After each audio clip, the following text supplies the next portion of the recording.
Okay so hello students, मैं उसी आशीष Kedia and अपने आ चुके हैं चैप्टर 13 यूनिट 2 के सेकेंड क्लास में।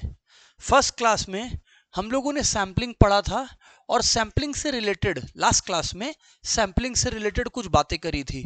उन बातों को मैं एक बार समराइज कर देता हूं जिससे सब याद आ जाए आपको, एंड एक बार सब याद आ जाए उसके बाद we can continue our journey from where we last ended. देखिए सैम्पलिंग क्या था और उसमें की बातें क्या थी, आइए एक बार फटाफट रिकैप करते हैं। देखो सबसे पहला टर्म है पॉपुलेशन या यूनिवर्स। सुन लीजिएगा, सबसे पहला टर्म है पॉपुलेशन या यूनिवर्स। फॉर एग्जाम्पल क्लास में मान लीजिए 500 स्टूडेंट्स है, एक क्लास में 500 स्टूडेंट्स है, 500 स्टूडेंट्स है, तो वो हो गया पॉपुलेशन या यूनिवर्स। वो हो गया पॉपुलेशन या यूनिवर्स। ठीक है, अब मुझे चेक करना है कि क्लास में स्टूडेंट्स ने होमवर्क किया है कि नहीं।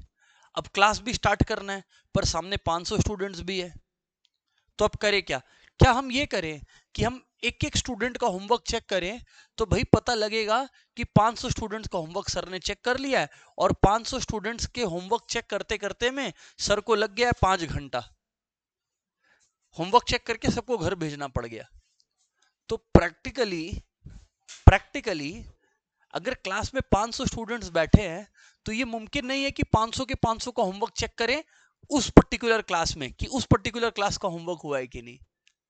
तो हम क्या करते हैं, हम डिसाइड करते हैं कि अरे स्टूडेंट्स कौन कौन होमवर्क किया है। अच्छा स्टूडेंट्स लोग भी बहुत स्मार्ट है, सब बोला हाँ हम किए, चेक तो थोड़ी करेगा टीचर। तो हम क्या कर सकते हैं, 500 में से आधी घंटा लगेगा, 50 स्टूडेंट्स को रैंडमली पिक करते हैं। अच्छा आप आइए, और कहीं से भी आप आइए, आप आइए, आप आइए, और कैसे भी कोई भी मैं किसी तरीके का पार्शियलिटी नहीं कर रहा कि मुझे ये स्टूडेंट पसंद है तो इसको तो पक्का ही बुलाना है, या ये स्टूडेंट नहीं पसंद है तो इसको तो सिलेक्ट ही नहीं करना, ऐसा कुछ नहीं। मैंने 50 स्टूडेंट्स को बुला लिया, बराबर बात है। इस प्रक्रिया को, इस तरीके को हम लोग क्या बोलते हैं? हम लोग बोलते हैं सैंपलिंग। सैंपलिंग। स्टूडेंट्स हमारे स्टडी मटेरियल में आ जाइएगा, पेज 80 है क्या, टू बी 72, पेज 72 में आ जाइएगा हमारे स्टडी मटेरियल में। बुक आप सबके पास है। ओके चलिए अभी इधर ध्यान दीजिएगा, अभी ध्यान दीजिएगा। Types of sampling. मैंने क्या बोला, दो टर्म्स आप लोगों को बताएं, पॉपुलेशन और एक सैंपल। पॉपुलेशन मतलब जो एंटायर यूनिवर्स है और उसमें से कुछ जिनको आपने सिलेक्ट किया उसको क्या बोलते हैं? सैंपल। क्या बोलते हैं सर? सैंपल बोलते हैं। बराबर बात है, राइट सर, ऑल गुड यार, मिला। चलिए 80, पेज 80 में आ जाइए, 72 में सैंपलिंग स्टार्ट हो रहा है, 80 में आ जाइए। ओके एकदम आराम से सुनते चलिए बात को, ऑल गुड। फिर और दो टर्म्स मैंने आपको बताया था, लेट्स सी आपको याद है कि नहीं। वो दो टर्म्स है पैरामीटर, वो दो टर्म्स है पैरामीटर और स्टैटिस्टिक। पैरामीटर और स्टैटिस्टिक, ठीक है, पैरामीटर और statistic. Coming back to the same example, अभी मैं लास्ट क्लास का रिवीजन करवा रहा हूं। जो मैंने बोला मेरे सामने 500 स्टूडेंट्स बैठे हैं, पैरामीटर का मतलब होता है क्लास कि मैं हर स्टूडेंट का मार्क्स पता किया और सारे स्टूडेंट्स का मार्क्स पता करके उस मार्क्स का मीन निकाला या स्टैंडर्ड डिविएशन निकाला। जब भी आप कुछ पूरे पॉपुलेशन का निकालते हो, फिर से बोलूं, जब भी आप कुछ पूरे पॉपुलेशन का निकालते हो, जब भी आप कुछ पूरे पॉपुलेशन का निकालते हो तो उसे आप कहते हो पैरामीटर। क्या कहते हो? पैरामीटर। पर मान लीजिए सामने में हमारे 500 स्टूडेंट्स है और उसमें से मैंने 50 स्टूडेंट्स को पिक किया और मैंने 50 स्टूडेंट्स का ही मार्क्स निकाला और मार्क्स का एवरेज निकाला। उसको बोलते हैं स्टैटिस्टिक। क्या बोलते हैं? स्टैटिस्टिक। 4 टर्म्स रिवाइज करा दिया हूं, रिपीटेटिव लग रहा होगा बट एक बार सुनिएगा। 4 टर्म्स अभी तक रिवाइज करा दिया हूं, population, sample, parameter, statistic. Population, parameter, statistic और सैंपल। क्या मतलब है समझ लीजिए। पॉपुलेशन मतलब अगर 500 जने क्लास में है तो सबके सब, एवरीवन इज द पॉपुलेशन। पर सबका होमवर्क तो चेक कर नहीं सकते, तो रैंडमली 50 जनों का होमवर्क चेक किए, वो हुआ सैंपल। ठीक। पैरामीटर का मतलब क्या होता है, पॉपुलेशन में सबका मार्क्स मुझे पता लगा, मैंने सारे स्टूडेंट्स का मार्क्स का एवरेज निकाला या सारे स्टूडेंट्स के मार्क्स का स्टैंडर्ड डिविएशन निकाला, सारे स्टूडेंट के मार्क्स का एवरेज निकाला या सारे स्टूडेंट्स के मार्क्स का स्टैंडर्ड डिविएशन निकाला। अगर मैंने सारे स्टूडेंट्स को कंसीडर किया है इस प्रक्रिया में, अगर हमने सारे स्टूडेंट्स को कंसीडर किया इस प्रक्रिया में, तो उसको कहते हैं पैरामीटर, उसको कहते हैं पैरामीटर। ठीक, पैरामीटर बोलते हैं। पर अब मान लीजिए कि वो 500 में से 50 स्टूडेंट्स को हमने सिलेक्ट किया और उन 50 स्टूडेंट्स के मार्क्स का हमने एवरेज निकाला, उन 50 स्टूडेंट्स का, तो उसको बोलते हैं स्टैटिस्टिक। खत्म हो गया रिवीजन। अब डिस्कशन आगे बढ़ता है। चलिए पेज नंबर 80 में चले in our book 8080 and let's hear it out.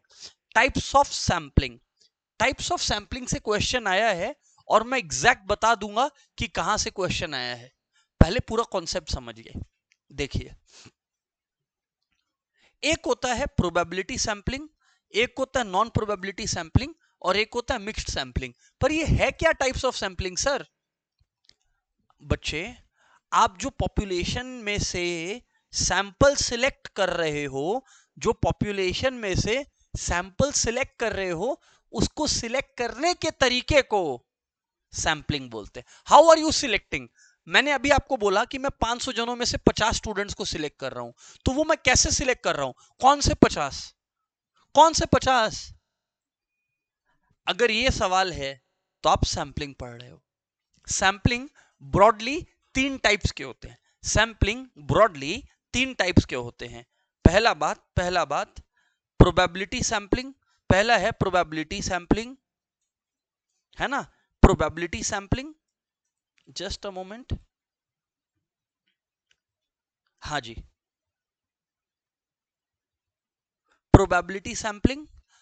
दूसरा तरीका है non probability sampling and mixed sampling. Mix sampling,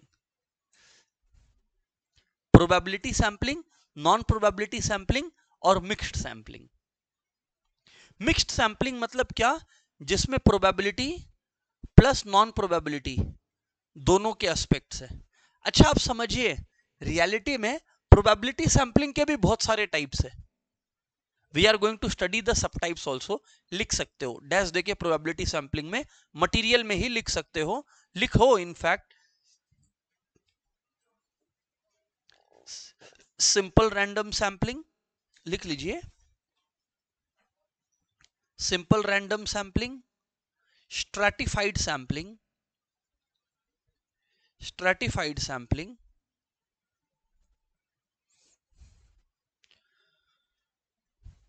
multi stage sampling,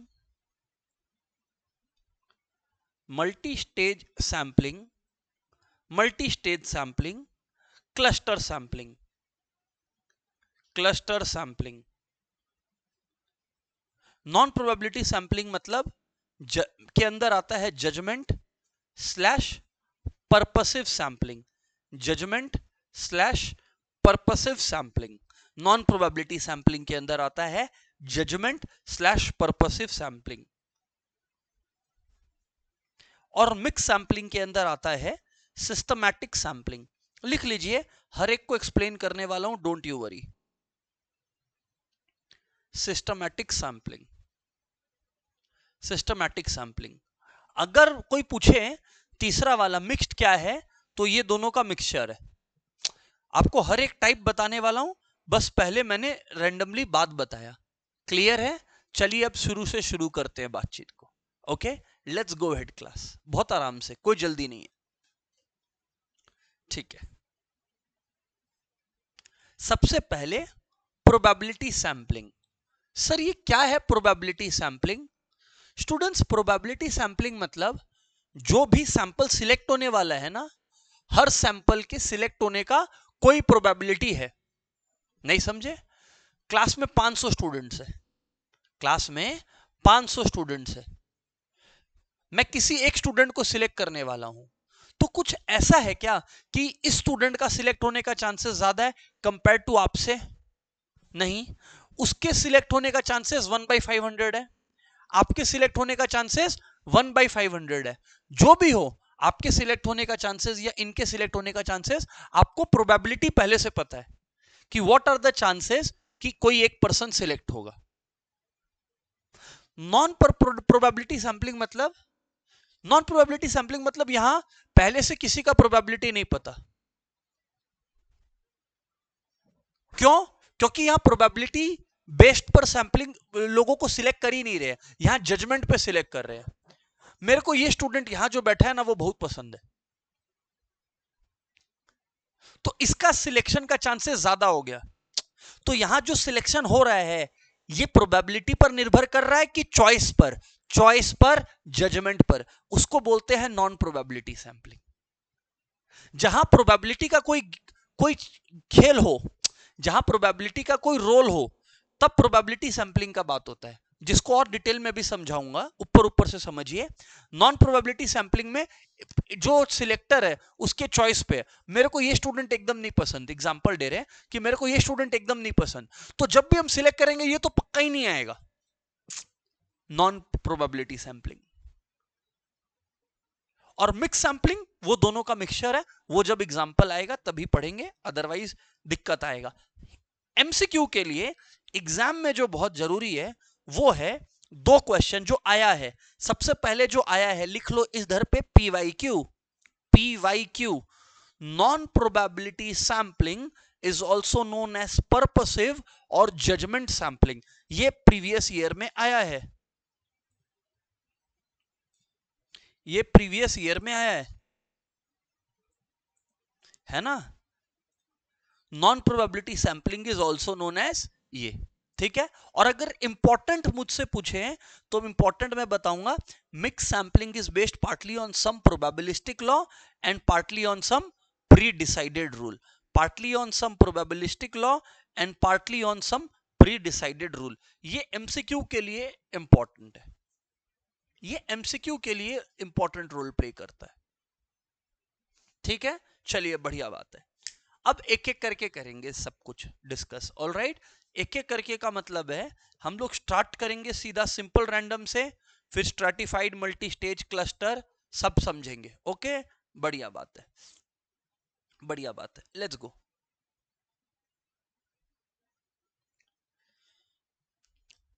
simple random sampling मतलब अभी हम लोग कौन सी कैटेगरी को पढ़ रहे हैं? प्रोबेबिलिटी, नॉन प्रोबेबिलिटी की मिक्स्ड? प्रोबेबिलिटी, क्योंकि मैंने अच्छे से दिखा दिया है कि प्रोबेबिलिटी सैंपलिंग है ये सब, ठीक। आ जाइए, सिंपल रैंडम सैंपलिंग क्या है? सिंपल रैंडम सैंपलिंग, जो हमारे पास पॉपुलेशन है, जो मेरे सामने पॉपुलेशन है, अगर हर आइटम का सिलेक्शन का चांसेस इक्वल है तो वो सिंपल रैंडम सैंपलिंग है। जो मैं वही एग्जांपल जो क्लास के बिगिनिंग से ले रहा हूं, 500 बच्चे सामने में, हर एक बच्चे को सिलेक्ट करने का चांसेस है 1/500, 1/500। आपके सिलेक्शन का चांसेस 1/500, आपके सिलेक्शन का चांसेस 1/500, आपका 1/500, आपका 1/500, इनका 1/500, उनका 1/500, मतलब 1/500 सबका चांसेस है। इसको बोलते हैं सिंपल रैंडम सैंपलिंग। ये एकदम जजमेंट फ्री सैंपलिंग है, और ये सबसे रैंडम का मतलब ही है, लिख लो, रैंडम का मतलब ही है every item of the population, लिख लो, every item of the population has, लिखा हुआ है यहां पे, अंडरलाइन भी करवा देता हूं, मैं लिख रहा हूं, ये देखो, each unit belonging to the population has an equal chance of being a part of the sample. मैं बस रैंडम वर्ड का मतलब बता रहा हूं, every item of population has equal chance of being selected, has equal chance of being selected, has equal chance of being selected, यही लिखा है ना। Each unit belonging to the population has an equal chance of being a part of sample, ठीक है। The sampling is known as simple random sampling और just random sampling. अब दो terms है जो मैं आपको पढ़ाने वाला हूं, ये दो टर्म्स से सम्स आते हैं। पे अटेंशन, अंडरलाइन करिए, simple random sampling with replacement, number 2 simple random sampling without replacement. ये दोनों समझिएगा। आई will explain you, I will explain you.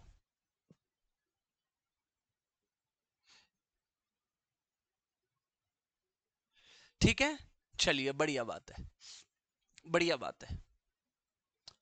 मैंने कहा कि भाई एक, मैंने ना सारे स्टूडेंट्स को रोल नंबर दे दिया 1 to 500, ओके। सारे स्टूडेंट्स को रोल नंबर दे दिया 1 to 500, ओके। मैंने एक बोल लिया, मैंने एक बोल लिया और उस बोल में ना मैंने चीट डाल दिया। सबको रोल नंबर असाइंड है और मैंने 500 चीट्स डाल दिया, 1 2 3 4 ऐसे करके। अच्छा, अब हमने कहा कि जिस बच्चे का नाम आएगा, जिस बच्चे का नाम आएगा वो बोर्ड पे आएगा और क्लास को सम करके दिखाएगा, ठीक है। अच्छा, क्योंकि 500 बच्चे से तो नहीं करवा सकते, तो मैंने कहा मैं 30 चीट्स निकालूंगा, मतलब 30 बच्चों से क्लास में सॉल्व करवाएंगे, ओके, डन है। अच्छा, तो बोल हुआ, बोल से मैंने एक नंबर निकाला, ऐसे ही रैंडम बिना देखे, पूरा शफल्ड है, निकाला। मैंने कहा रोल नंबर 21 आया। जो बच्चे को रोल नंबर 21 असाइंड है वो आके सम किया। अब रुको, मैंने इस चीट को ना वापस, ये जो चीट जिसमें रोल 21 लिखा था, मैंने इस चीट को वापस उसी बोल में डाल दिया, उसी बोल में डाल दिया। अब जब नेक्स्ट टाइम मैं उठाऊंगा तो क्या वो 21 फिर आ सकता है? हाँ, वो आ सकता है, क्योंकि वो उसी बोल में वापस चला गया। इसको बोलते हैं simple random sampling with replacement, जो पहला वर्ड था, विथ रिप्लेसमेंट। मतलब अगर पहले बारी में कोई sample item roll number 21 select हो गया है तो यह मुमकिन है कि दूसरी बारी में भी वही सिलेक्ट हो जाए, यह मुमकिन है, यह मुमकिन है। पर मैंने एक बच्चे से होमवर्क कराया, फिर मैंने, अब इसका रोल नंबर 21 आ गया तो मैंने उस चीट को डस्टबिन में डाल दिया, तो अब वो बच्चा सिलेक्ट हो पाएगा क्या सेकेंड बार में? जब मैं सेकेंड बार चीट उठाऊंगा वो बच्चे का नंबर नहीं आएगा। इसको बोलते हैं simple random sampling without replacement, मैंने रिप्लेस नहीं किया। Simple random sampling with replacement में क्या है, प्रोबेबिलिटी हर बार सेम रहता है, पर विदाउट रिप्लेसमेंट में हर बार प्रोबेबिलिटी चेंज होते जाता है। समझना चाहोगे? देखो, फर्स्ट टाइम किसी भी स्टूडेंट का सिलेक्शन का चांसेस कितना था? 1 out of 500। मैंने वापस डाल दिया उस चीट को, तो फिर से 500 चीट्स हो गए, तो सेकेंड टाइम भी कितना चांसेस है? 1 out of 500 ही। पर अगर मान लो मैंने पहला चीट देखा, रोल नंबर 21 आया, फेंक दिया, उसका नाम हटा दिया, अब वो तो सिलेक्ट कभी होगा नहीं, तो टेक्निकली 499 बचे बच्चे, तो अब किसी का भी सिलेक्शन का चांसेस 1 out of 499 है, नॉट 500। इसको बोलते हैं simple random sampling without replacement.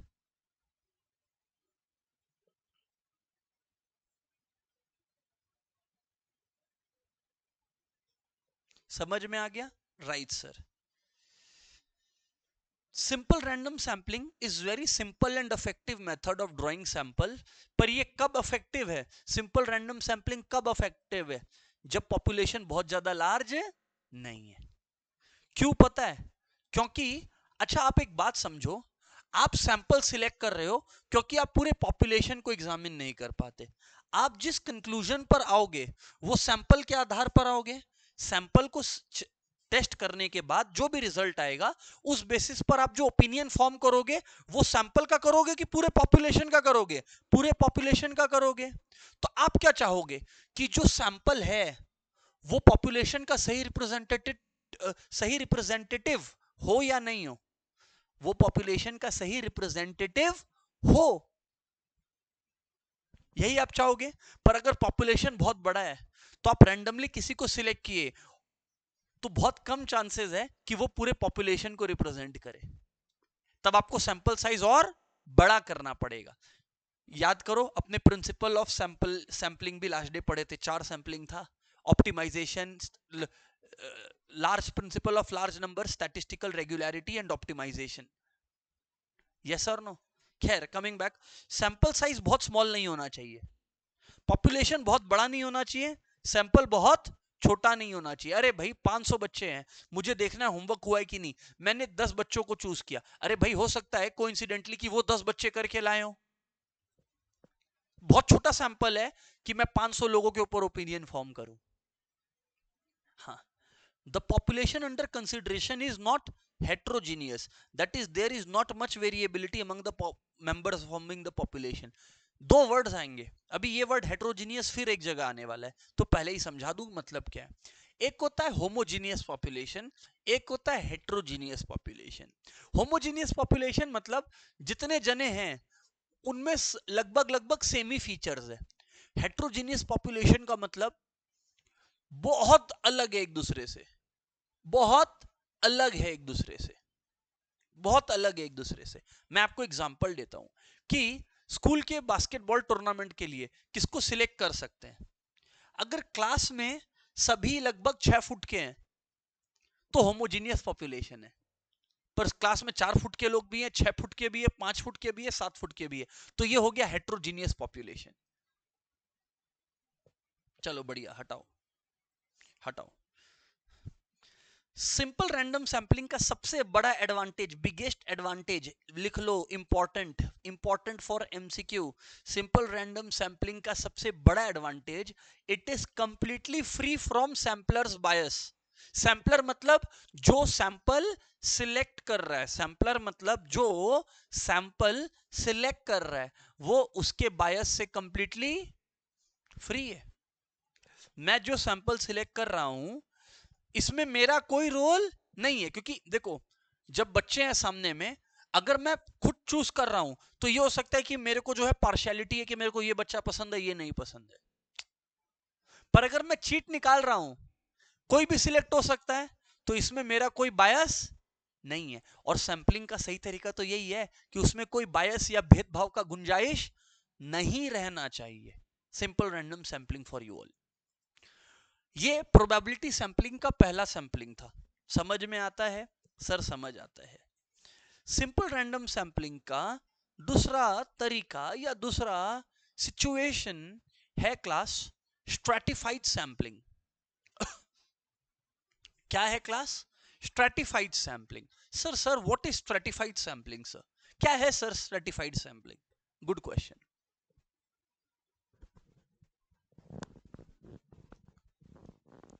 ये कब यूज होता है? वेरी इंपॉर्टेंट, लिखो, if the population is large and heterogeneous. अच्छा अब सुनो, अगर पॉपुलेशन होमोजीनियस है मतलब सब लोग एक जैसे हैं, पॉपुलेशन होमोजीनियस है मतलब सब लोग एक जैसे हैं, तब आप क्या यूज कर सकते हो? Simple random sampling. देखो लिखा हुआ है when the population is not heterogeneous, तब सिंपल रैंडम सैंपलिंग यूजफुल होता है। थ्योरी में इंस्टीट्यूट कहीं से भी एक लाइन उठा देगा और क्वेश्चन बना देगा।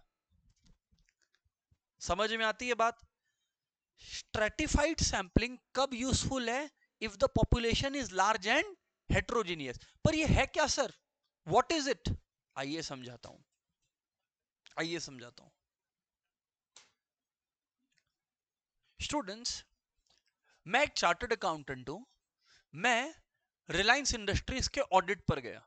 ठीक है, ऑडिट मतलब जहां हमें डॉक्यूमेंट चेक करना पड़ता है कि रिलायंस इंडस्ट्रीज ने हर डॉक्यूमेंट को अपने अकाउंट्स में सही दिखाया है कि नहीं। ठीक है, रिलायंस इंडस्ट्रीज के जो भी मैनेजिंग डिपार्टमेंट में थे, मैंने उनको बोला भैया सारा फाइल ला दीजिए, सारा बिल्स ला दीजिए जो रिलायंस ने रिसीव या पे किया है।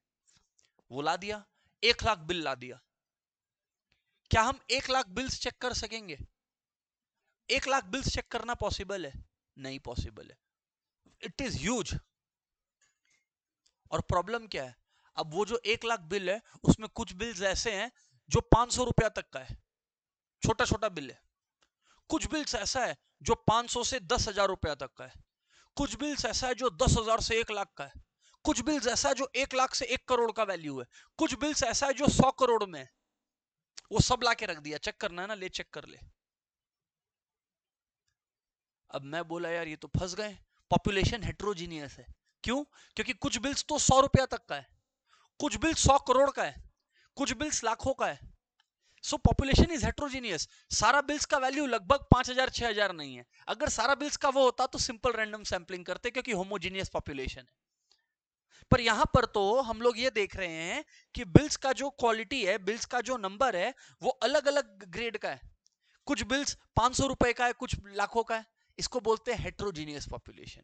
अब इसमें क्या होता है, स्ट्रेटा क्रिएट करते हैं। स्ट्रेटा क्रिएट करते हैं मतलब हमने बोला डायरेक्टर को, ओ रुक इधर बैठ, तुम बिल लाके दिया ना, अब एक काम करके दे। 1000 रुपया तक का बिल का एक सेट बना, 1000 से 10,000 का एक सेट बना, 10,000 से 1 लाख का एक सेट बना, 1 लाख से 10 लाख का एक सेट बना, 10 लाख से 1 करोड़ का एक सेट बना, और 1 करोड़ से 100 करोड़ का एक सेट बना। बनवा लिए। अब मेरे पास अलग अलग स्ट्रेटा हो गया। 0 to 1000 एक स्ट्रेट है, 1000 to लाख, 1000 to 10,000 एक स्ट्रेट है, 10,000 to लाख एक स्ट्रेट है, लाख से करोड़ एक स्ट्रेटा है। बिल्स का सेट को स्ट्रेटा बोल रहे हैं। अब हम क्या करेंगे, रैंडमली हर स्ट्रेटा में से कुछ बिल सिलेक्ट करेंगे। मतलब 0 से 10,000 में रैंडमली 4 बिल सिलेक्ट कर लिए, 1000 से 1 लाख या जो भी बोला था मैं 10,000, उसमें रैंडमली 10 बिल सिलेक्ट कर लिया, 10,000 से 1 लाख में रैंडमली सिलेक्ट कर लिया, 1 लाख से 1 करोड़ में रैंडमली कुछ सिलेक्ट कर लिया, 1 करोड़ से ज्यादा में मैंने कुछ रैंडमली सिलेक्ट कर लिया। क्या अब आपको नहीं लग रहा सिंपल रैंडम सैंपलिंग से बेटर पॉप सैंपल सिलेक्शन हुआ है? सिंपल रैंडम सैंपलिंग में ये मुमकिन था कि 1 लाख बिल्स में कोइंसिडेंटली मेरे हाथ में वही बिल्स लगे जो 0 से 10,000 का था, और घोटाला तो सारा 100 करोड़ के ऊपर वाले बिल का था। या हो सकता है कि मेरे हाथ में वो बिल लगे जो सिर्फ 1 करोड़ के ऊपर का था, और पता लगा घोटाला तो छोटे छोटे बिलों में बहुत सारा है। पर जब मैंने स्ट्रेटा में बांट दिया और स्ट्रेटा से सिलेक्ट किया, तो हर टाइप का डेटा सैंपल में रिप्रेजेंट हुआ। हाँ या ना बोलना, यही है स्ट्रैटिफाइड सैंपलिंग। आइए पढ़ते हैं। If the population is large and heterogeneous, then we consider a somewhat complicated design known as stratified sampling. ये देखो, which comprises dividing the population, dividing the population into a number of strata, छोटे छोटे parts, number of strata मतलब छोटे छोटे parts, into a number of strata और sub population, छोटे छोटे parts, in such a way that there should be very little variation among the units comprising a stratum and maximum variation among the different strata. मतलब जो एक strata बनाया है उसमें variation नहीं आना चाहिए, नहीं आ रहा है ना, क्योंकि मेरा सारा बिल 1 से 1000 रुपया का है, उसमें कोई बदलाव नहीं है। पर उस स्ट्रेटा का दूसरे स्ट्रेटा से बहुत बड़ा बदलाव है, क्योंकि वो 1000 तक का और वो 1 लाख का है। यही लिखा है, फिर से पढ़ो, that there should be very little variation among the units comprising a strata। मतलब उस ब्लॉक में आपस में कोई बहुत ज्यादा बदलाव नहीं आना चाहिए, पर दूसरे ब्लॉक के साथ बहुत बड़ा बदलाव होना चाहिए। ओह सर, समझ आता है। क्या फायदा है, क्या फायदा है स्ट्रैटिफाइड सैंपलिंग का? To make representation of all the sub populations, to make representation of all the sub populations. सारे जो छोटे छोटे पॉपुलेशन के अंश है सब रिप्रेजेंट हो गए। और estimate of parameter not only for all the strata but also an overall, पूरा एक ओवरऑल आइडिया भी अपने को लग गया। Reduction of variability and increase in precision. Precision मतलब एक्यूरेसी। अभी थोड़े देर बाद हम आपको यह बताएंगे कि प्रिसीशन कैसे कैलकुलेट होता है, उसका भी फॉर्मूला है। बट अभी के लिए प्रिसीशन मतलब समझ लो एक्यूरेसी। ठीक है, राइट। अब आया फिर से एग्जाम क्वेश्चन, पीवाईक्यू फिर से, पीवाईक्यू फिर से क्वेश्चन आया हुआ एग्जाम में कि हम लोगों को जब प्रायर इंफॉर्मेशन है कि जो स्ट्रेटा है, अलग अलग स्ट्रेटा है, अलग अलग, इधर ध्यान दीजिएगा, अलग अलग स्ट्रेटा है मैं आपको बताऊंगा वेरिएंस कैसे कैलकुलेट होता है। आज होगा, नेक्स्ट क्लास में भी होगा, वेरिएंस कैसे कैलकुलेट होता है। ओके, अगर, लेकिन अभी थ्योरी के लिए पढ़ा रहा हूं, थ्योरी के लिए पढ़ा रहा हूं। अगर हमें पता है कि स्ट्रेटा में वेरिएंसेस में बहुत ज्यादा वेरिएशन नहीं है, तब हम लोग कौन सा मेथड यूज करते हैं सैंपल साइज के लिए? प्रोपोर्शनल एलोकेशन और बोलीज एलोकेशन। क्या यूज करते हैं? प्रोपोर्शनल एलोकेशन या बोलीज एलोकेशन। ये थ्योरेटिकली बता रहा हूं अभी, मेरे को पता है, मतलब एग्जाम में आया हुआ, ये पीवाईक्यू है, लिख लो पीवाईक्यू। क्या क्वेश्चन आया था कि अगर स्ट्रेटा वेरिएंसेस में बहुत ज्यादा फर्क नहीं है तो आप क्या यूज करोगे? The answer is proportional allocation और बोलीज एलोकेशन। आगे पढ़िए क्या लिखा है, where the sample sizes for different strata are taken as proportional to population size. मतलब यहां पर क्या है, सैंपल साइज जो है वो खाली किस पर डिपेंड कर रहा है? पॉपुलेशन के साइज पर। एक चीज आप लोगों को सिखा दे रहा हूं, लिख लीजिए, लिखिए अभी के अभी। स्मॉल एन मतलब सैंपल साइज,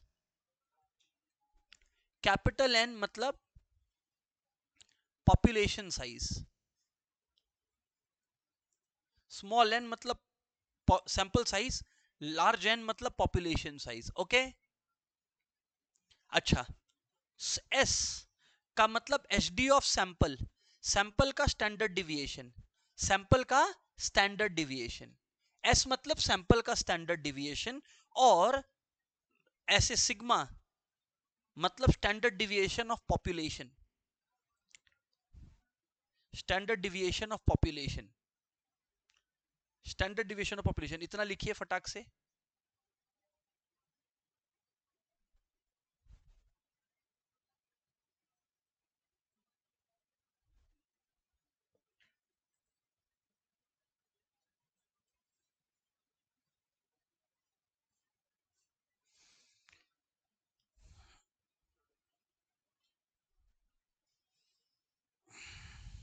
डन है, इतना डन है। आगे सुनिएगा, आगे सुनिएगा।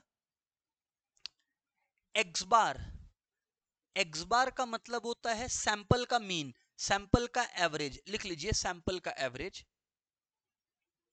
और म्यू, इस सिंबल का मतलब होता है पॉपुलेशन का मीन, पॉपुलेशन का मीन, पॉपुलेशन का मीन।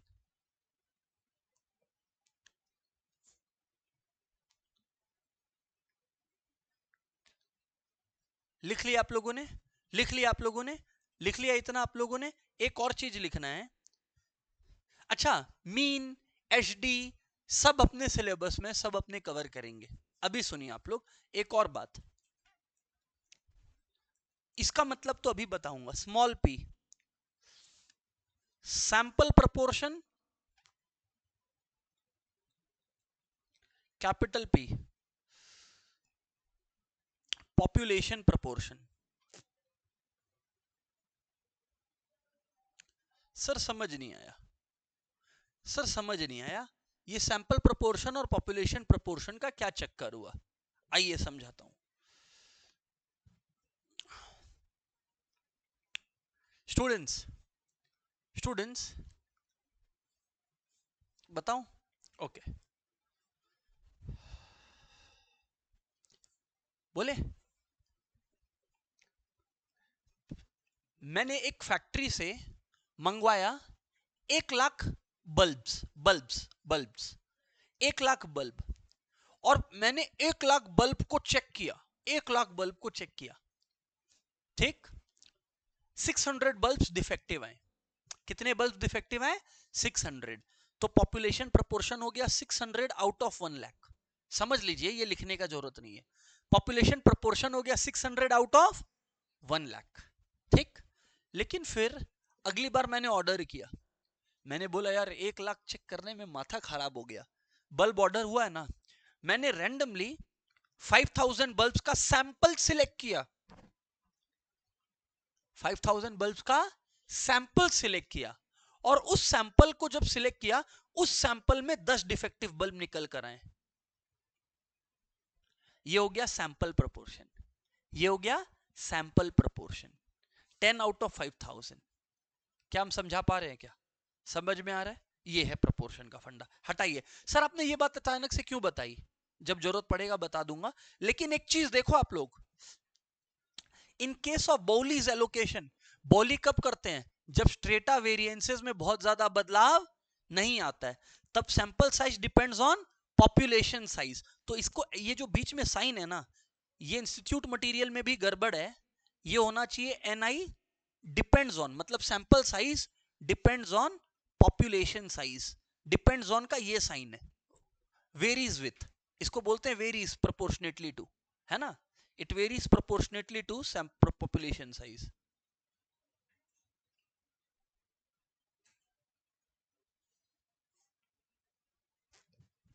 सर हमें बात तो यार आपका समझ आ रहा है, एवरीथिंग इज क्लियर। बढ़िया बात है जी, बढ़िया बात है जी, ठीक है।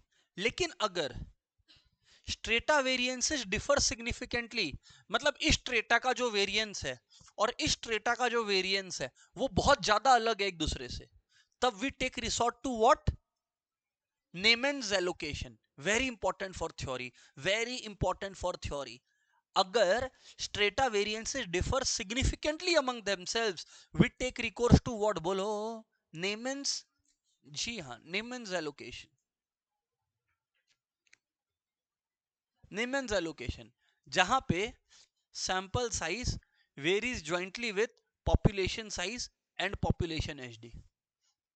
जहां sample size varies jointly with population size and population HD.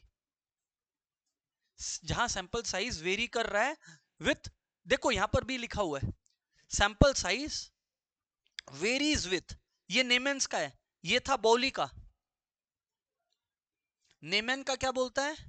Sample size varies with population size यानी capital N and population SD. Population SD मतलब सिग्मा, पॉपुलेशन एचडी मतलब सिग्मा। ठीक है सर, ठीक है, बढ़िया बात है।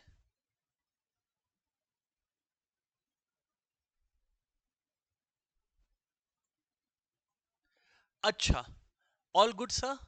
अब एग्जाम में क्वेश्चन आया हुआ है क्लास, आर वी रेडी? अभी हम लोग कौन सी सैंपलिंग को पढ़ रहे हैं, याद है? Probability sampling. प्रोबेबिलिटी के अंदर हम लोग सिंपल रैंडम पढ़ लिए, स्ट्रेटिफाइड भी पढ़ लिए। अब हम लोग किस पे आ गए हैं बताइए? Multi stage sampling. Multi stage sampling क्या है ये? मल्टी स्टेज सैंपलिंग पहले रीड करते हैं और उसके बाद जो है अपने समझेंगे। लिखो, देखो देखो देखो देखो देखो।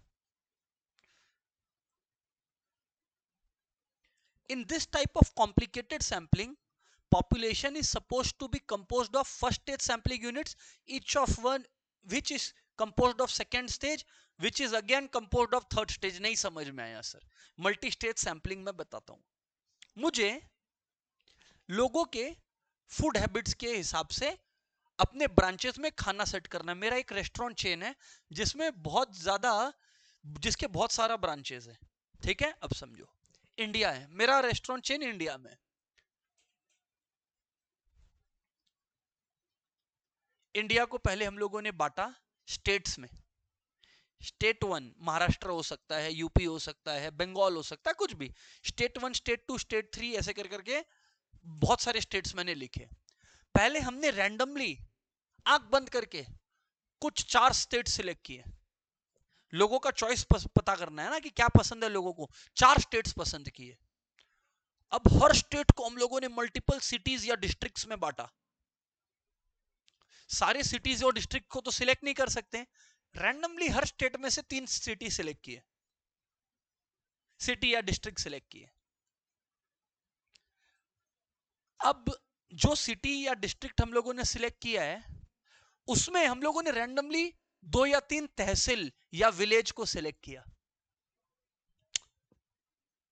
बात समझ में आ रहा है? मतलब सिटी के भी सब डिवीजन को सिलेक्ट किया। या तहसील के भी सब डिवीजन को सिलेक्ट किया। तो पहले कंट्री को स्टेट्स में बांटा, स्टेट्स को सिटी में बांटा। क्या आपको मल्टी स्टेज सैंपलिंग दिखाई दे रहा है? पहला लेवल ऑफ सैंपलिंग था स्टेट का रैंडम सिलेक्शन, कोई भी 4 स्टेट रैंडमली सिलेक्ट करना। अब उन 4 स्टेटों में बहुत सारी सिटीज है, तो उन स्टेट के अंदर घुस के किसी भी सिटी का रैंडम सिलेक्शन, और उस सिटी में बहुत सारे एरियाज है, तहसील्स है, उसमें से कुछ तहसीलों का random selection, multi stage sampling. क्या हम समझा पाए? समझ आया? Right sir. इसके बारे में पढ़ते हैं, मल्टी स्टेज सैंपलिंग के बारे में। जो इंपॉर्टेंट बात है वो यहां है, सुनिएगा। The coverage in case of multi stage sampling is quite large. सबसे पहला advantage, it also saves computational, it also saves computational labour, ये कंप्यूटेशनल लेबर बचाता है, ठीक है। And is cost effective, it adds flexibility into the sampling process. Yes, आ गया MCQ question PYQ का, अंडरलाइन पीवाईक्यू एमसीक्यू। मतलब मैं लाइन बता दे रहा हूं आपको कि इंस्टीट्यूट ने किस लाइन को पूछा था। क्वेश्चन था जिस बार पूछा था, this method of sampling adds flexibility to the sampling process, ये था क्वेश्चन। और फिर 4 ऑप्शंस थे। जिसका पढ़ा हुआ है multi stage sampling, only they could attend, only they could read. PYQ MCQ,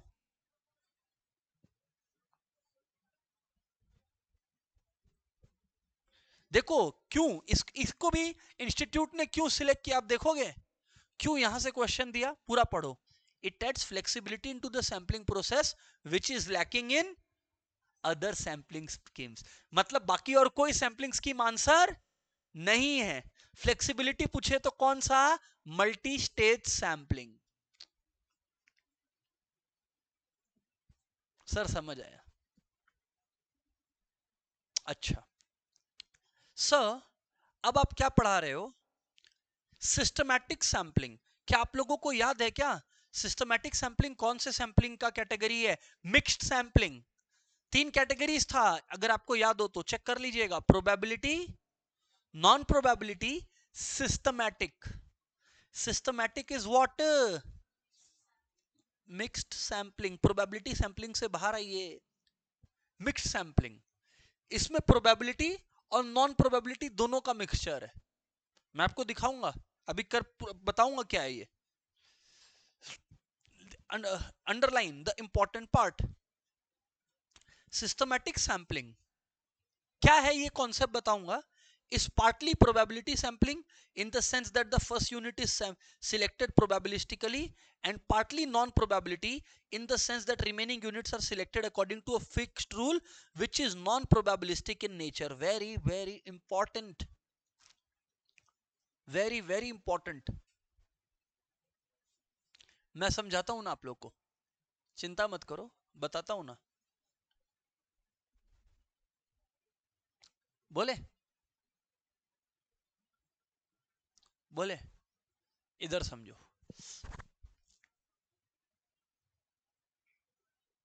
हाँ, सिस्टमैटिक सैंपलिंग,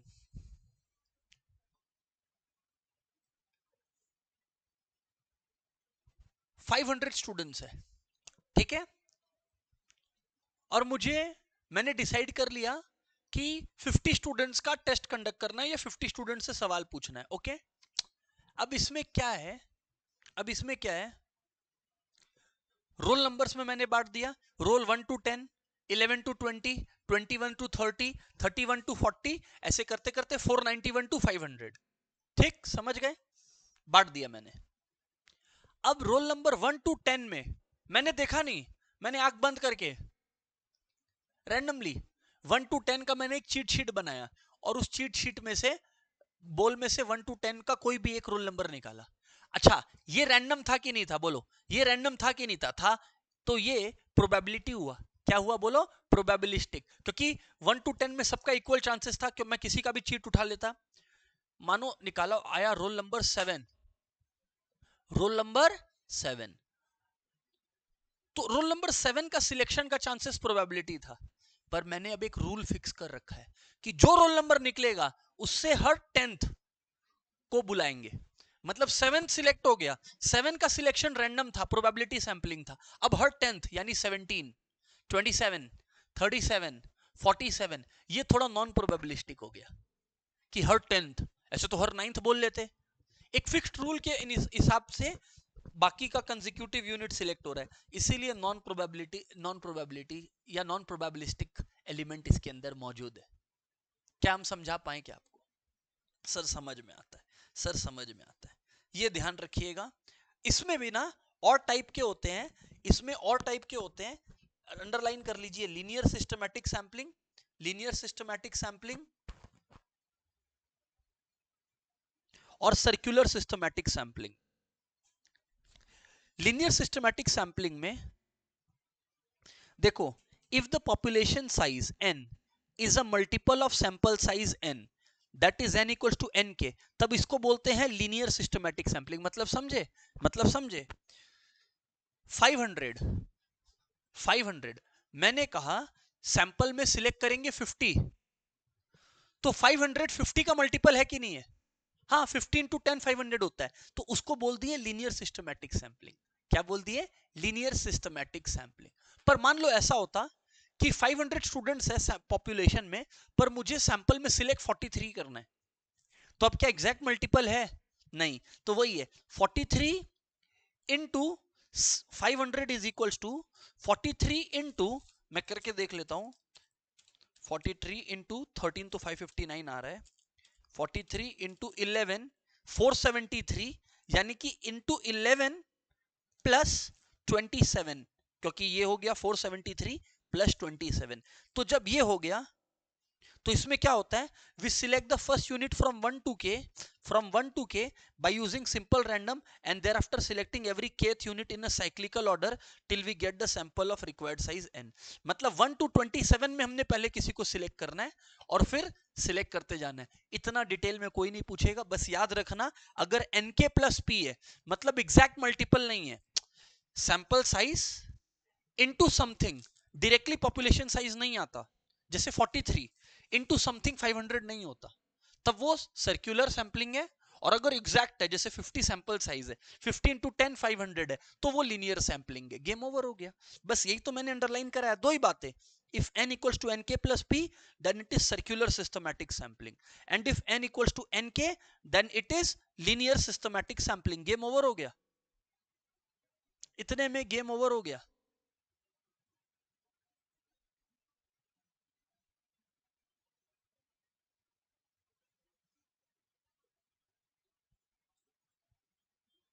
हो गया क्या? सर समझ में आ गया। आ जाइए एक और है, इससे टाइप्स ऑफ सैंपलिंग खत्म हो जाएगा और हमारे डिस्कशन का नेक्स्ट पड़ाव जो कि कैलकुलेशन बेस्ड है, वो पड़ाव शुरू हो जाएगा। Are we ready? पर्पसिव और जजमेंट सैंपलिंग। ये कौन सी सैंपलिंग है, आपको याद है क्या? Non probabilistic sampling, non probabilistic sampling, non probabilistic sampling. क्या चक्कर है ये नॉन प्रोबेबिलिस्टिक सैंपलिंग का? यहां क्या होता है ना, जो सैंपलर है ना, सैंपलर उसका अपना कोई जजमेंट है, उसका अपना कुछ बिलीव्स है, हर आदमी का होता है। सही है गलत है मैं नहीं बात कर रहा, आपका भी कुछ बिलीव्स होगा, मेरा भी कुछ बिलीव्स है, और मैं अपने उन बिलीव्स के अनुसार सैंपल को सिलेक्ट कर रहा हूं।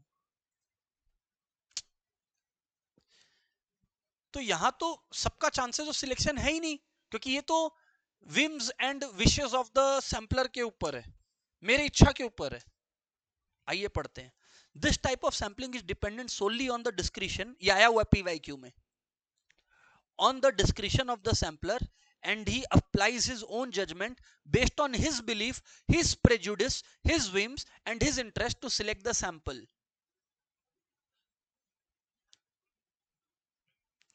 yes or no? तो हम आपको क्या बता रहे हैं, no statistical hypothesis can be tested on the basis of purposive sampling। मतलब आप कोई statistical data को purposive sampling के आधार पे सिलेक्ट नहीं कर सकते क्योंकि ये तुक्केबाजी है। ये क्या हुआ, इट इज नथिंग बट तुक्केबाजी, तुक्केबाजी। इट इज नथिंग बट तुक्केबाजी। टाइप्स ऑफ सैंपलिंग खत्म हुआ, सैंपलिंग खत्म नहीं हुआ, टाइप्स ऑफ सैंपलिंग खत्म हुआ। मैंने पहले थ्योरेटिकल एस्पेक्ट कवर कर लिया है बिकॉज यहां से भी क्वेश्चंस आए हैं, राइट। अब चलिए थोड़ा प्रैक्टिकल एस्पेक्ट पे चलते हैं। उसके लिए आपको कुछ टर्म्स समझने पड़ेंगे। आ जाइए,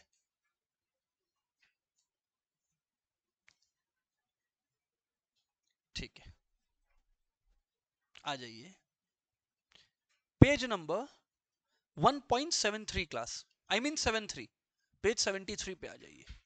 आ गए क्या? चलिए आ जाइए।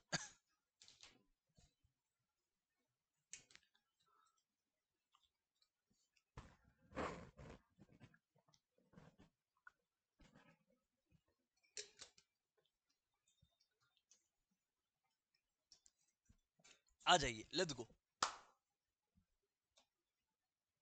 स्टूडेंट्स, सैंपल सर्वे करते वक्त एरर्स होते हैं। वो एरर्स दो तरीके के होते हैं, सैंपलिंग एरर्स और non sampling errors. Sampling errors और नॉन सैंपलिंग एरर। पर ये एरर का क्या मतलब हुआ? मतलब आप कब बोलोगे कि एरर हो गया? आप कब बोलोगे कि एरर हो गया? ओके, मैं समझाता हूं। वही वापस से जो आज के क्लास का शुरुआती एग्जांपल था, हमारे सामने जो 500 स्टूडेंट्स बैठे हैं, हमारे क्लास के सामने जो 500 स्टूडेंट्स बैठे हैं, इनका सच में जो मार्क्स का एवरेज आया, एक्चुअल एवरेज, सारे स्टूडेंट्स का मार्क्स का एवरेज किया गया तो आया 100 में से 63। ओके, 63 आया। पर जब मैंने सैंपल लिया था, मैंने ना स्टूडेंट सैंपल लिया था, सैंपल में मैंने 50 स्टूडेंट्स का ही एवरेज किया। 500 स्टूडेंट्स का मार्क्स देखना, चेक करना पॉसिबल नहीं था। जब 50 स्टूडेंट्स का लिया तो उन सैंपल का मार्क्स का जो एवरेज आया, ऑब्जर्व्ड एवरेज, वो ऑब्जर्व्ड एवरेज आया 71। मतलब मैंने जो 50 स्टूडेंट्स लिया उनका एवरेज मार्क 71 आया, लेकिन आखिरकार जब पूरे क्लास का एवरेज किया गया तो 63 आया। तो ये लोग दोनों सेम है कि डिफरेंस है? डिफरेंस है। इसको बोलते हैं एरर इन सैंपल सर्वे, क्योंकि हमने सैंपलिंग किया, क्योंकि हमने सैंपलिंग किया तो कुछ एरर आया ना, ये है एरर इन सैंपल सर्वे। जब ऑब्जर्व्ड वैल्यू और एक्चुअल वैल्यू सेम नहीं हो, देयर इज सम डिफरेंस। अब ये एरर दो वजह से हो सकता है, सैंपलिंग एरर भी हो सकता है, नॉन सैंपलिंग एरर भी हो सकता है। एरर का मतलब समझ आया ना? When the actual value and the observed value are not the same. लिखा भी हूं, एरर्स और बायसेस इन अ सर्वे। देखिए देखिए अपने बुक में देखिए, एरर्स और biases in a survey may be defined as the deviation between the value of the population parameter as obtained from a sample and its observed value। जो हमने एक्चुअली पाया और जो हमने सैंपल के बेसिस पर पाया, उसको बोलते हैं एरर। ठीक है, हटाइए। अच्छा, ये जो एरर है, ये जो डिफरेंस है स्टूडेंट्स, ये जो डिफरेंस है, ये कितनी वजह से हो सकते हैं? दो वजह से ये एरर्स हो सकते हैं। Two reasons, sampling error and non sampling error. Sampling error का मतलब क्या है? Factors contributing to sampling error. सबका एग्जांपल समझिएगा, है ना? हाँ sir. Error rising due to defective sampling design, error rising due to defective samp, ये खाली ऊपर ऊपर से समझना है। Errors rising due to defective sampling design sir, मतलब सबसे बड़ा एग्जांपल है इसका जजमेंट सैंपलिंग। क्या एग्जांपल है? Judgement sampling. मुझे सैंपल सिलेक्ट करना चाहिए था on the basis of simple random sampling, कि सबका चांसेस इक्वल होता तो अनबायस्ड वे में सिलेक्ट होता। हमने बायस के साथ सिलेक्ट किया। तो जो हमने सिलेक्शन किया, सैंपलिंग डिजाइन यानी method of selecting the sample हमारा वही गलत था। तो जब वो गलत था तो एरर होगा कि नहीं होगा? पहला एरर, पहला सैंपलिंग एरर। दूसरा errors arising due to substitution, errors arising due to substitution. आराम, बोलते आराम हराम है, ये वही है। समझो, मैं रैंडमली सिलेक्ट कर रहा था लोगों को। अच्छा, अब जिसका बारी आया था सैंपल में सिलेक्ट होने का, वो इंसान से मैंने कांटेक्ट किया कॉल पे डेटा कलेक्ट करने के लिए, बात नहीं हो पाया। तो मैंने बोला जो मेरा फोन उठाएगा मैं उसी से पूछ लेता हूं। ऐसा मैंने बहुत बार किया कि जिस स्टूडेंट से बात ही नहीं होता उससे बात करने से अच्छा है कि जिसके साथ लगातार बात होता है उसी स्टूडेंट से डेटा कलेक्ट कर लो।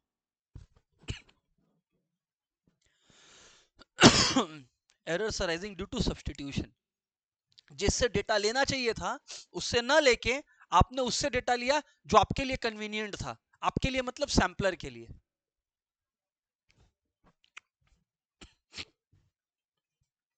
Next, errors arising due to faulty demarcation of units. मैं एग्जांपल देता हूं। अभी थोड़ी देर पहले मैं ऑडिट फाइल्स का बात कर रहा था, 1 to 1000 रुपीज का, 1000 to 10,000 का, 10,000 to 1 लाख का, 1 लाख टू 1 करोड़ का। अब यहां फॉल्टी डिमार्केशन ये हो गया कि 1 लाख टू 1 करोड़ में बहुत सारे बिल्स निकल आए। मैं 10 सिलेक्ट किया, पर 1 लाख टू 1 करोड़ में तो 100 गुना का फर्क होता है, बहुत सारे बिल्स निकल आए। तो मैंने जो यूनिट वाइज बांटा था, करेक्ट होता अगर मैं 1 लाख से 10 लाख, 10 लाख से 1 करोड़ बांटता। फॉल्टी डिमार्केशन की वजह से गलत रिजल्ट आया। Errors owing due to wrong choice of statistic, ये बढ़िया है। मुझे स्टूडेंट्स का मीन मार्क्स निकालने की जगह वेरिएंस निकालना था कि स्टूडेंट्स में फर्क कितना है। एग्जाम्पल, मैंने मीन निकाल लिया तो यहां तो स्टैटिस्टिक ही गलत चूज हो गया। निकालना चाहिए था वेरिएंस या स्टैंडर्ड डिविएशन, निकाल लिए मीन। या निकालना चाहिए था मीन, निकाल लिए स्टैंडर्ड डिविएशन। समझ आ गया?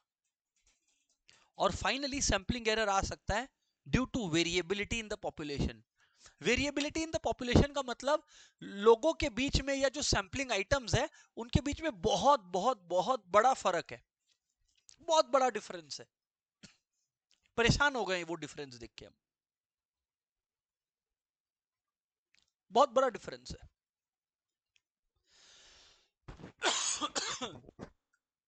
बात समझ आया? चलिए आगे बढ़ते हैं।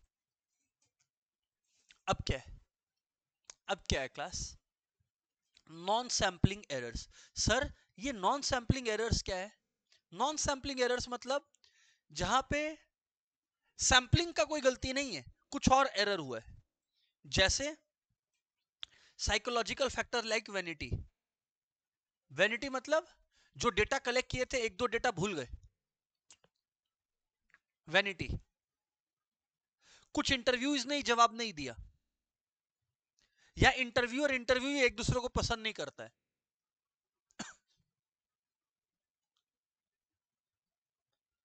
ये है नॉन सैंपलिंग एरर। जहां सैंपलिंग डिजाइन में कोई गलत नहीं था, साइकोलॉजिकल फैक्टर और बहुत सारे चीजें वहां पे प्ले कर गई। बहुत सारी रीजंस हो सकते हैं, इग्नोरेंस, फॉल्टी प्लानिंग। लिख लो एग्जांपल, लिख लो example, example errors in compilation, data को ठीक से इकट्ठा ही नहीं किया गया, फॉल्टी प्लानिंग।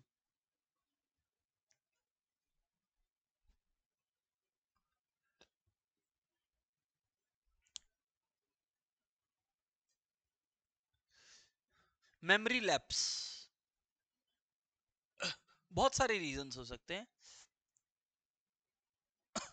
नॉन रिस्पॉन्स, बहुत जनों ने रिस्पॉन्स नहीं दिया, बहुत जनों के साथ हमारा कम्युनिकेशन गैप था।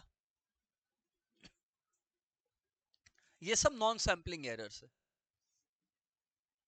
ये सब नॉन सैम्पलिंग एरर्स है क्लास, समझ आया क्या?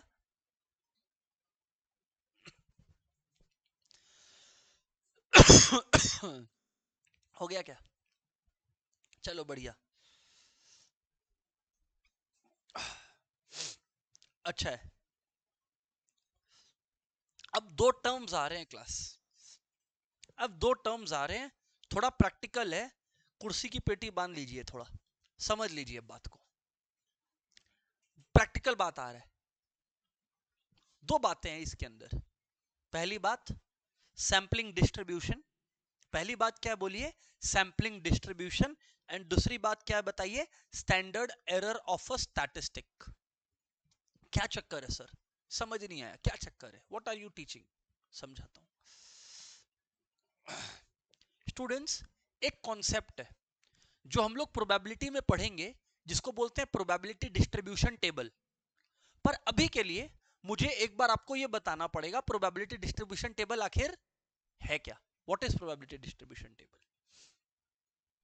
समझ लीजिए कि what is the distribution table, फिर I will explain everything. Students, मेरे पास ना दो कॉइन्स है, दो कॉइन्स, मैंने उनको टॉस किया, एकदम सिंपल बात कर रहा हूं,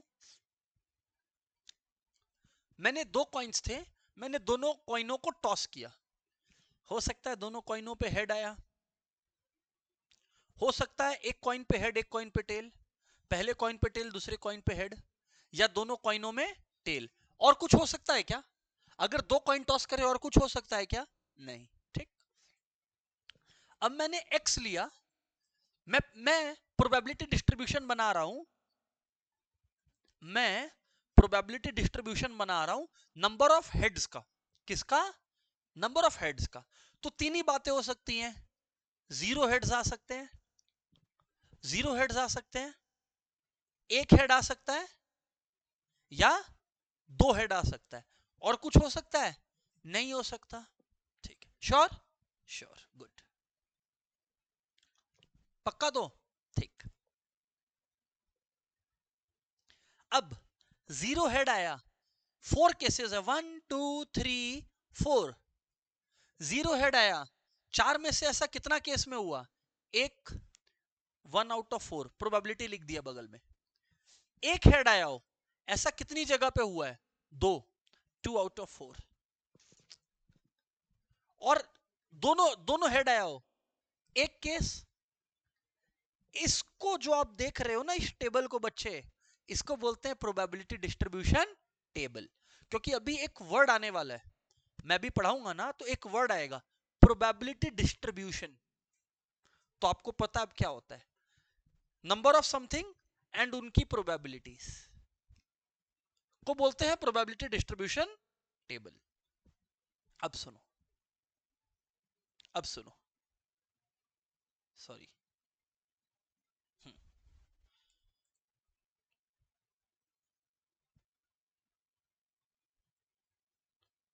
समझना, सबसे पहले वर्ड है सैंपलिंग डिस्ट्रीब्यूशन, ये वाला पार्ट को पहले अंडरलाइन कर लो, उसके बाद समझाऊंगा।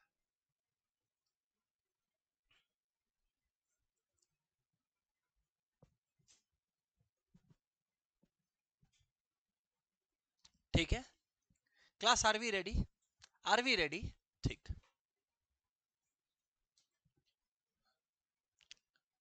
बोले, मान लीजिए मेरे पास तीन कार्ड्स है, तीन कार्ड्स है, तीन कार्ड्स है मेरे पास, ठीक है, 3 कार्ड्स है, तीनों कार्ड्स पे अलग अलग नंबर्स है, 1 4 और 5, कुछ भी नंबर ले लो, 1 है 4 और 5 है, तीन कार्ड्स पे नंबर है, और मुझे दो दो सैंपल सिलेक्ट करना है, तीन में से कितना सैंपल सिलेक्ट करना है, दो, ओके। अब सोचिए, थोड़ा सोचिए, हर बार मैं दो कार्ड सिलेक्ट करूंगा, हर बार मैं दो कार्ड सिलेक्ट करूंगा, तो जितना पॉसिबिलिटीज है सब आ जाएगा। अब मुझे एक बात का जवाब दीजिए, जितनी पॉसिबिलिटीज है सब आ जाएंगी, अब हर पॉसिबिलिटी के आने का चांसेस अलग होगा, उनकी प्रोबेबिलिटी लिख दो, तो जो सैंपल का स्टैटिस्टिक है, क्योंकि सैंपल के लिए क्या निकलता है, स्टैटिस्टिक, उस तो जो स्टैटिस्टिक है उसके बगल में उनका प्रोबेबिलिटी डिस्ट्रीब्यूशन लिख दो, तो उसको बोलते हैं sample distribution. Let me show it to you. ये बात अभी क्लियर नहीं हुआ होगा, मैं अभी आपको दिखाता हूं। ठीक है, सुनो, ठीक है ना, सुनिएगा। अ पॉपुलेशन कंप्राइजेस, लिखना नहीं है, सुनना है, बुक में लिखा हुआ आपके। A population comprises 3 members. Population में कितने मेंबर्स हैं, 3। क्या क्या नाम है उनका, 1, 5 और 3। और मैंने सैंपल कितने साइज का ड्रॉ किया, 2 का। ठीक है, अब एक चीज समझ लेना, अब एक चीज समझ लेना,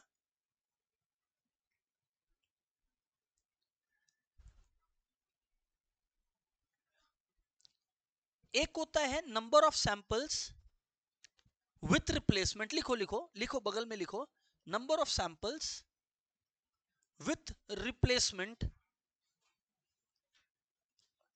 is equals to n to the power n। Number of samples with replacement, ये आ गया ना practical portion. Number of samples with replacement is equals to n to the power n, and number of samples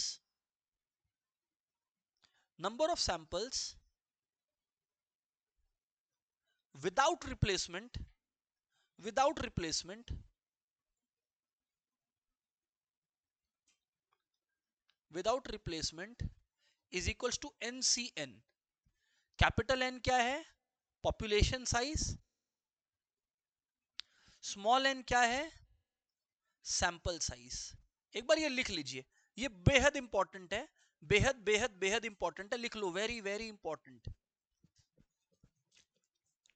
Number of samples with replacement is capital N to the power small n, number of samples without replacement, and I will prove, मैं prove करूंगा, चिंता मत करना, I'll prove everything।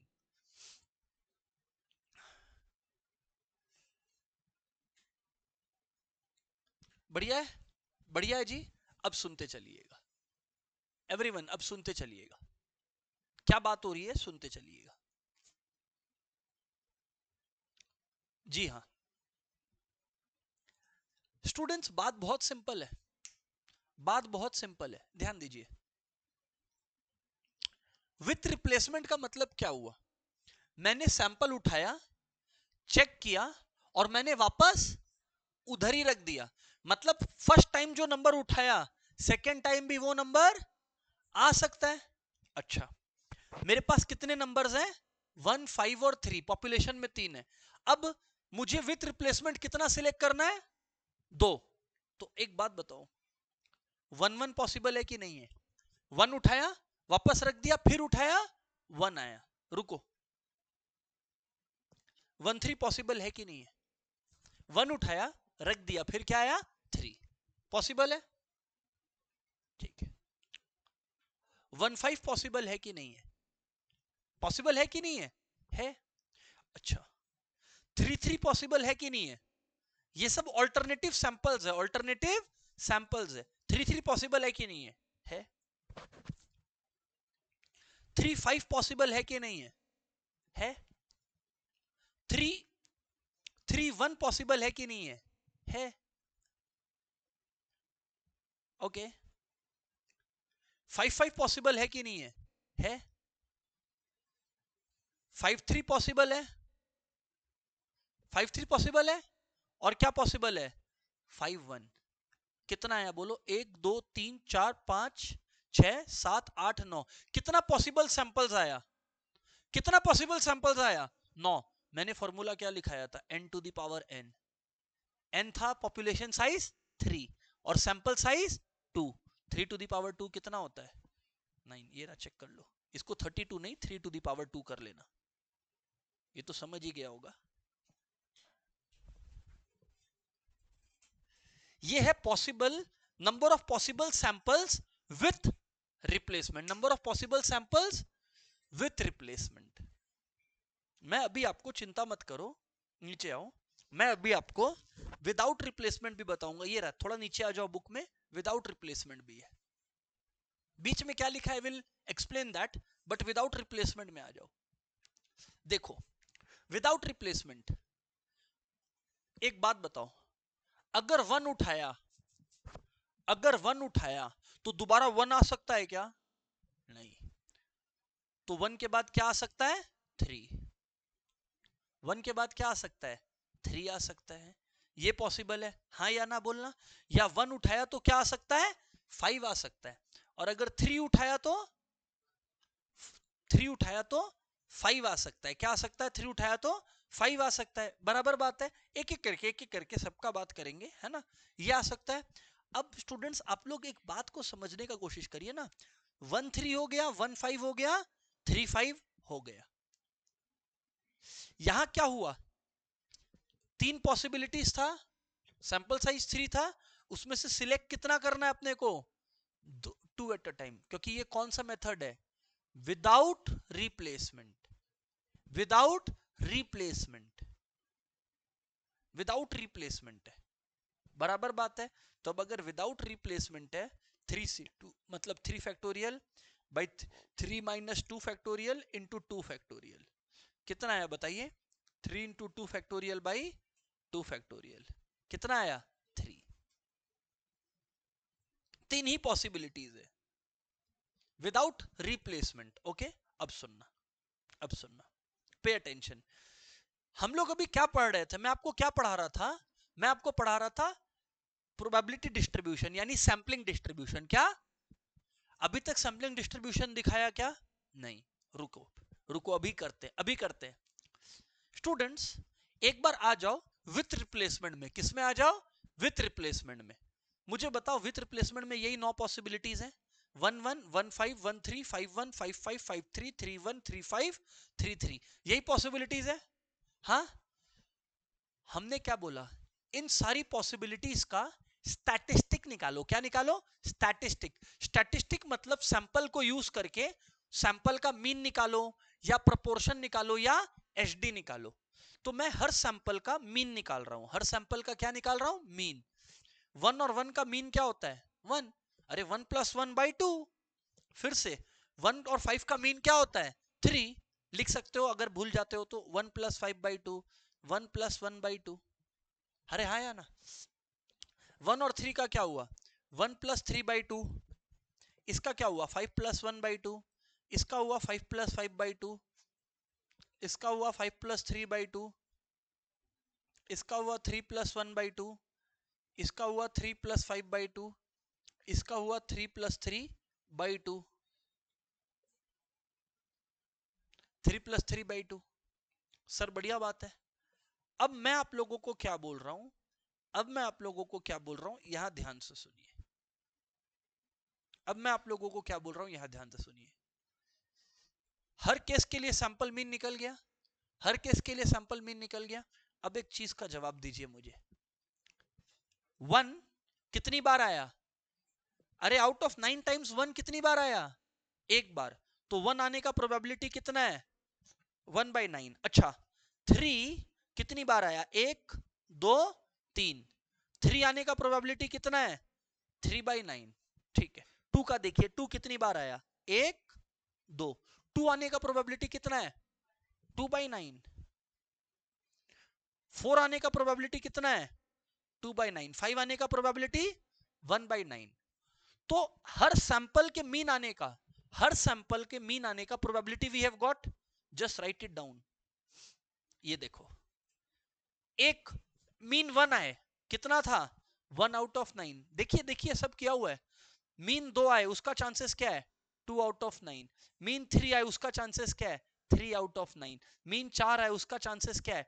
2 out of 9। Mean 5 आए, उसका chances क्या है? 1/9। हाँ या ना?